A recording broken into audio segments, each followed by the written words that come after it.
लाल किले पर खालसा पंथ का झंडा लगाए जाने के लिए लोगों को भड़काने के दोषी ठहराए जा रहे पंजाबी सिंगर दीप सिद्धू ने खुद को बेगुनाह बताया। उन्होंने बुधवार देर रात अपने फेसबुक पेज पर लाइव आकर किसान नेताओं को धमकी दी।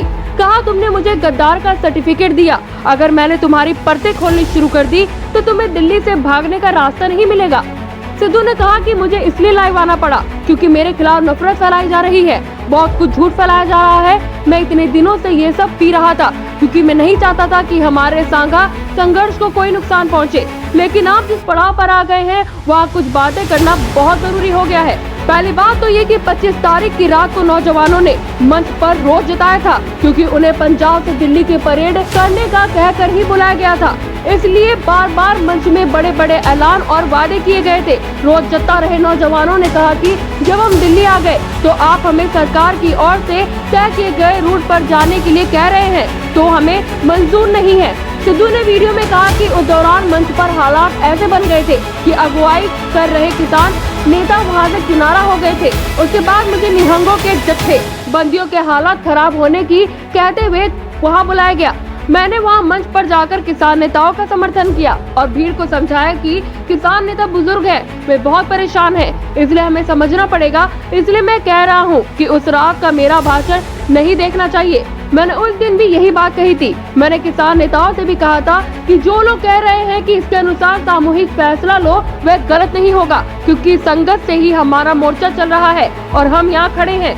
ये बात किसान नेताओं के समझ में नहीं आई।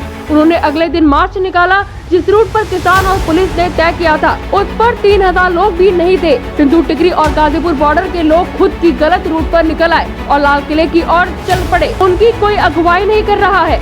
दीप सिद्धू ने कहा कि मैं जब लाल किला पहुंचा तब तक गेट टूट चुका था, वहां हजारों की भीड़ खड़ी हुई थी। मैं बाद में वहां पहुंचा, जिस रोड पे पहुंचा उस पर सैकड़ों ट्रैक्टर पहले से खड़े थे। मैं पैदल ही किले के अंदर पहुंचा था। वहां देखा तो कोई किसान नेता नहीं था, कोई भी वह व्यक्ति नहीं था जो पहले बड़ी बड़ी बातें कर रहा था। सोशल मीडिया पर लाइव आकर बड़े बड़े ऐलान किए गए थे कि हम दिल्ली की गर्दन पर घुटना रख देंगे, लेकिन वहाँ पर कोई नहीं था। इसी बीच 2 जवान मुझे पकड़कर ले आए और कहा कि वहाँ चलो। 2 झंडे पड़े थे, एक किसानी झंडा और दूसरा निशान साहेब। हमने सरकार के सामने रोष जताने के लिए दोनों झंडे वहाँ लगा दिए, अपने तिरंगा नहीं हटाया। हमें कोई डर नहीं है क्योंकि हमने कुछ गलत नहीं किया। पंजाबी सिंगर ने सफाई देते हुए कहा कि हमने किसी सार्वजनिक संपत्ति को नुकसान नहीं पहुंचाया, हमने कोई हिंसा नहीं की, हमारे लोगों पर किसी ने लाठीचार्ज नहीं किया, सब कुछ आराम से हो गया। हम सरकार को दिखाना चाहते थे कि हमारा हक दिया जाए, हमारी मांगों पर गौर किया जाए क्योंकि पिछले 6 महीने से सरकार का जो हमारी और रवैया था वह ठीक नहीं था। उन्होंने बार बार हमारी बेइज्जती की। किसान संगठनों ने दिल्ली में किसानों के ट्रैक्टर मार्च के दौरान लाल किले पर हुई हिंसा का आरोप दीप सिद्धू पर लगाया। भारतीय किसान यूनियन के नेता गुरनाम सिंह चटुनी ने कहा कि किसान संगठनों को लाल किले पर जाने का कोई कार्यक्रम नहीं था। दीप सिद्धू ने किसानों को भड़काया और आउटर रिंग रोड से लाल किले तक ले गए। इस मामले में दर्ज FIR में सिद्धू का भी नाम है। News desk, action India TV।